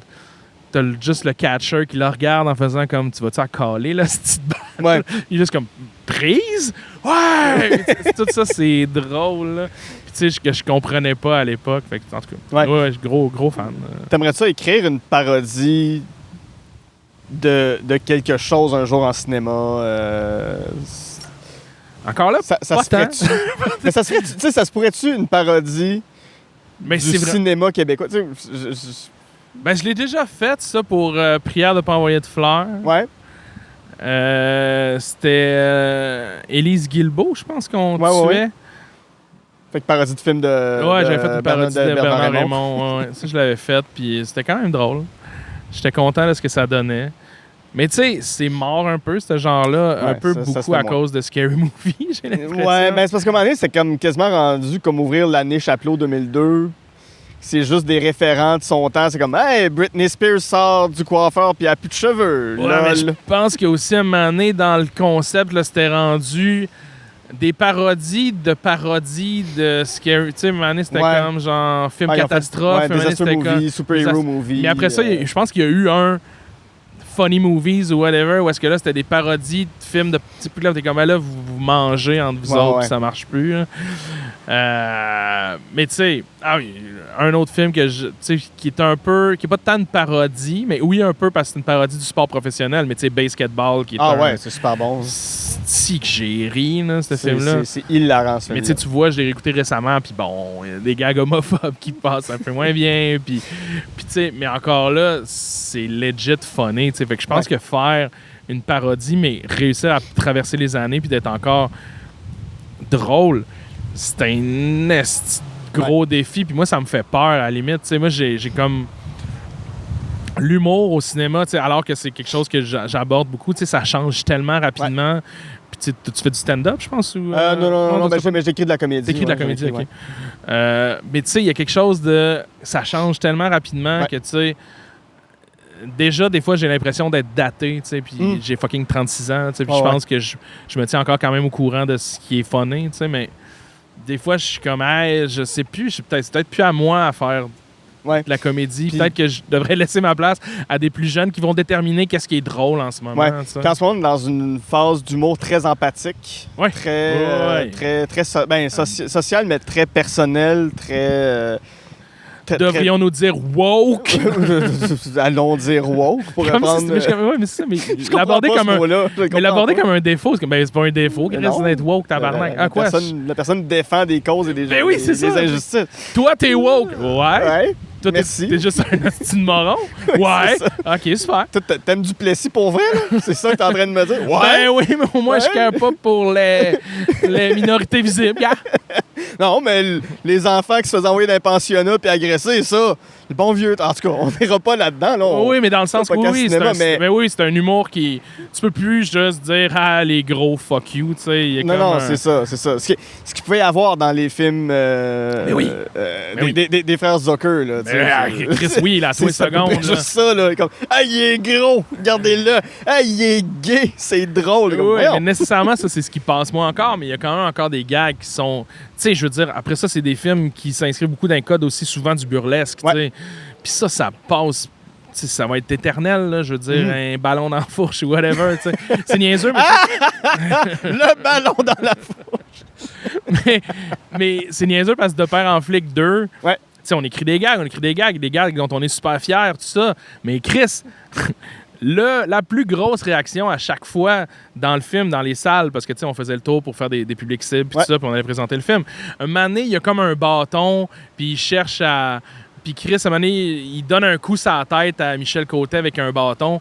Hilarité générale à chaque fois. C'est ce qui est la plus vieille affaire du monde. Ben oui, puis t'es comme... Ah oui, tu sais, essaye de faire des gags. Whatever, man. Le burlesque va tout le temps l'emporter sur tout.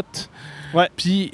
tu sais, il y a quelque chose de... Ouais, puis ça, en ce moment, comme tu dis, c'est vrai, c'est que l'humour empathique, puis on est plus là-dedans, ou bien, tu sais, avec Bo Burnham, un petit peu de l'humour décalé, même sur les... très auto-référentiel, mais beaucoup dans le... se shamer soi-même. C'est ça, beaucoup sur sa propre identité. Ouais, puis l'humour sur la santé mentale aussi, que je me rends compte beaucoup, là, tu sais. Fait que c'est ça change, mais il y a quand même quelque chose de... Quand ça fait plusieurs films que tu fais, tu sais, comme là, je travaillais sur l'adaptation du Plongeur qui va se tourner à l'hiver, probablement. Ça faisait du bien de pas être dans le gag puis de pas chercher à faire rire. Parce qu'à un moment donné, ça devient quand même... encore là, c'est anxiogène. Ben oui. De chercher l'humour, de chercher la comédie, de vouloir le rire, tu sais, il y a quelque chose de... Complètement. Au cinéma, tu sais, si tu fais un drame, tu vas pas t'asseoir dans une salle en attendant de pleurer, tu vas juste accueillir le film. Puis si tu pleures, good. Mais si tu vas voir une comédie puis que tu ris pas, ben what the fuck, tu sais. C'est très dur à écrire. T'as pas rempli ton mandat, tu sais. Puis moi, des fois, je me rendais compte que, tu sais, je regardais la salle, puis j'attendais le premier rire. J'étais rendu comme... c'est quand que le monde va rire en premier? Ah, Chris, c'est long, il me semble. Puis, tu sais, des fois, j'étais déprimé parce que justement, mais en même temps, quand t'avais un bon rire dès le début, je suis comme, OK, ben là, ça va bien aller, tu sais. Ouais. Fait que ça devient vraiment une espèce de mécanique. Puis c'est ça, puis maintenant, t'en viens quand tu commences à en écrire, puis en écrire. Ben, c'est pas comme si j'en avais écrit 98 000 non plus, là, mais quand t'es dans ce processus-là, d'être dans le LOL, à un moment donné, ouais, ça devient comme, c'est que j'ai... puis le cinéma permet ça, après ça, de faire, hey, le prochain, ça va être un peu plus dark. Il n'y aura pas une crise de joke. Ouais. Ça va faire du bien. Il y en a, tu sais, il y a de l'humour dans Les Barbares d'Amalbé, mais il est plus sombre que. Mais que ça, tu vois, Frank, c'est la décision de Vincent, en fait. OK. Puis ça, c'est le travail de scénariste. Des fois, tu sais, le film prend sa vie puis il devient autre chose. Des fois, c'est confrontant. Moi, au début, j'avais un peu de difficulté, mais après ça, Mané, en tant que scénariste, il faut que tu acceptes que c'est plus ton bébé. Que c'est même, ça n'a jamais été tant ton bébé que, tu sais, après ça, ça va être le réalisateur puis ça va être lui. Mais tu sais, Vincent a beaucoup tourné down. Je pense que le scénario sur papier, tu sais, à la base, avait plus d'humour dedans. Il était moins sombre. Ben, pas sombre, mais tu sais, moins dans en tout cas, dans cette esthétique-là, tu sais, puis lui, c'est ce qu'il a fait avec, puis c'est sûr qu'au début, t'es comme, ouais, OK, mais au final, je suis super content du film, puis je trouve ça le fun, tu sais, justement, d'avoir ça, mais ça, à l'écriture, tu vois, je pense qu'il y avait plus de jokes. OK. Éric, c'est un plaisir de t'avoir sur l'émission. C'est bien le fun, merci beaucoup. Je suis vraiment content. Si on veut voir tes projets, qu'est-ce qui s'en vient pour toi? Qu'est-ce qu'on peut suivre au courant des... En 2022, ça va être quoi ton année? Tu travailles énormément? Je travaille énormément. Je travaille énormément. Là, j'ai slacké un peu, parce que faut slacker dans la vie des fois. Là, tu vois, j'étais beaucoup en écriture, mais là, justement, comme on en a parlé aujourd'hui, mais le prochain film de Stéphane Lafleur qui va se tourner, je sais pas quand ton podcast va sortir, mais... On va être autour de novembre à peu près. Ben écoute, 1er novembre, on avait commencé à tourner. C'est en tournage. C'est en tournage. Sur Mars. Bravo. C'est en tournage sur Mars, fait qu'il y a ça qui se tourne. Le plongeur se tourne à l'hiver. Puis moi, je joue dans... j'ai coécrit l'adaptation de La bataille de Farador. Oui, très hâte de voir ça. Qui est un court-métrage culte qui est québécois dans la série Tom et ses chums. Fait qu'on travaille là-dessus. Là, il y a des blocs qui sont tournés à Québec, puis il y a d'autres blocs qu'on va tourner. Fait que ça se peut que, c'est ça, en 2022, vers la fin de l'année, une couple de films que j'ai écrits qui sortent. Là. Excellent. Là-dessus, mon nom est Guillaume Saint-Cyr et avec Éric Kaboulian, on a jasé de film.